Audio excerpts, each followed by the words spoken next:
Yo, let's talk a little bit about cutscenes and storytelling in video games. Over the course of 50 years, video games and their developers have really struggled of finding this combination and balance of telling a good story, building great characters, and making a game fun and exhilarating and exciting. In this video, I'm going to refer to that combination as the Optimus. Game developers are faced with a super tough task. Ideally, a game is going to make the player feel connected to this character that they're playing as, the world they're in, the history, the lore, everything that ties into a good story. The tough part is, unlike in TV shows and movies where you can fluidly tell a story with no breaks or interruptions, in games you have to portray all of these things in a condensed set of time with big breaks of gameplay while still making it feel like a fluid, full experience. The issue is, sometimes in games, cutscenes can take away from the story itself and the experience as a whole. Something I think that really isn't talked about and is often really overlooked is that telling a story through cutscenes and massive gameplay breaks makes telling a story very difficult. Let's say that I'm telling a story to my friends around a campfire. There aren't going to be times where I stop telling the story, we go out on a hike, we go kill some mythical beast in the wild, come back, I resume my story, and everyone remembers everything that just happened and are able to put all the pieces to the story together again. Now that would be really cool, but unfortunately our brain design is just not based off of Humpty Dumpty. Stories are meant to be fluid, and a good storyteller is able to crescendo and build tension, and then when the story needs it, pull back down, draw in your audience, pluck on his little heartstrings, and make the emotions come out of nowhere. And then on top of all of this, there are only so many times in a game where a developer can actually include cutscenes, because let's be real, we're playing a game to play the damn game. Now let's use our little pea brains to go back to what I was saying about the Optimus. Storytelling, character development, and fun gameplay. Gamers have played tons of games over the years, and because of all of these elements that I was just talking about, gamers have been programmed into thinking that if a game doesn't capitalize very early on convincing the player that this game has the potential to reach that Optimus, then you've already lost the player. He's going to be skipping cutscenes the whole time. Maybe we'll tune in for 1 or 2 cutscenes throughout it to kind of get a gist of what's happening in the story, but he's gone. There's no way they're still playing the game for the story. I'm going to use God of War 2018 as a game that actually did hit the Optimus. Santa Monica Studios made a game with insane gameplay, but most importantly, they created a world that feels alive, with real, legitimate characters who have emotions and actually feel like real beings. God of War is a game that revolves all around growth, and how no matter what, inevitably we are all going to change because of our life experiences. And Atreus, Kratos' son, is one of the best made characters in video game history. Santa Monica Studios was able to make us fall in love with a character and feel for this kid as if he was our own son. And then boom! Things start picking up in the game, Atreus begins to change. You go from loving Atreus to a point in the game where the player just cannot stand the little prick. In turn, all of these changes that Atreus is feeling make the player start thinking about what Kratos is thinking, where he went wrong, how things could have been different.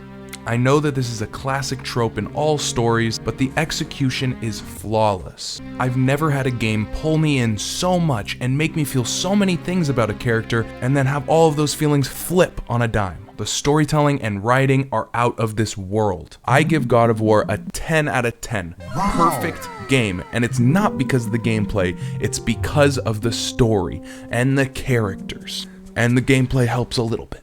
The transition from a cutscene into gameplay kind of spurs this automatic disconnect from the story sometimes. When I dive back into gameplay from the cutscene, oftentimes my brain is just thinking, damn, this is so badass. I just slayed a bunch of demons from the Goonies, but I don't really know why I'm doing this anymore. And this isn't always a bad thing. The recent Doom games are a perfect example of a game that doesn't need to tell a story. I don't really care why I'm in hell fighting the Goonies. In Doom, all I want to care about is chainsawing and mutilating some Goonies and jumping from one platform to the other and pulling myself over. It's awesome. That's why I'm playing Doom. In Doom, all I care about is that I am mutilating and chainsawing the Goonies. But that's also why I don't think Doom hits the Optimus. Doom does a lot of things great. It's a blast, it's fun, but it's not gonna make me cry. It's not gonna make me hate my son for talking shit on his dead mom. The Doom guy can talk all the shit he wants, but I'm sorry, I'm not crying in Doom. I'm not feeling this from Doom. I'm not getting invested in where I am, why I'm here, what's happening in this world.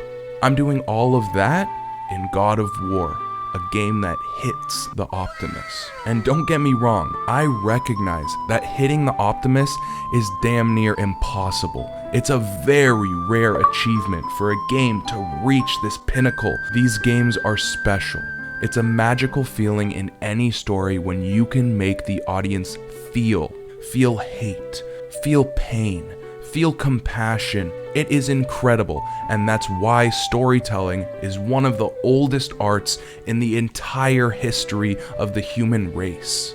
There's something about us that loves to feel. So when a game does reach that Optimus, appreciate it. Recognize, damn, they had a purpose in making this. That piece of art came straight from the developer's soul. This game wasn't something made for money or to stroke a bunch of shareholders' egos. This was about their experience in life and how it can relate to you. In my opinion, video games have the potential to be even more impactful than movies, more impactful than a TV show, because video games can make you feel one with the characters. You get to decide where the character goes. You even get to decide what happens in the world and what the character says and the impacts of what you're doing and how it affects the world that the character is in. This past year was the biggest year in gaming history, and as more time passes and more games come out and more people recognize how impactful video games actually can be, I think that we will see more video games hit the Optimus. The first game that ever hit home to me was Legend of Zelda: Ocarina of Time. Nothing better. In my opinion, the best game of all time. So in the end, telling stories within a game is damn hard. And when you find a game that you really appreciate and you think that story's hitting, boy, recognize why you loved it and what elements in the game made you feel so good and connected to the story and connected to these characters and the game itself. And I think it goes without saying that I am really excited for that God of War sequel, boy. So thanks so much for watching. Like and subscribe. Hit that like button, hit that subscribe button, boy. Smash that like button, smash that motherfucking like button. And I will see you on the next episode of People News. People News. Peace.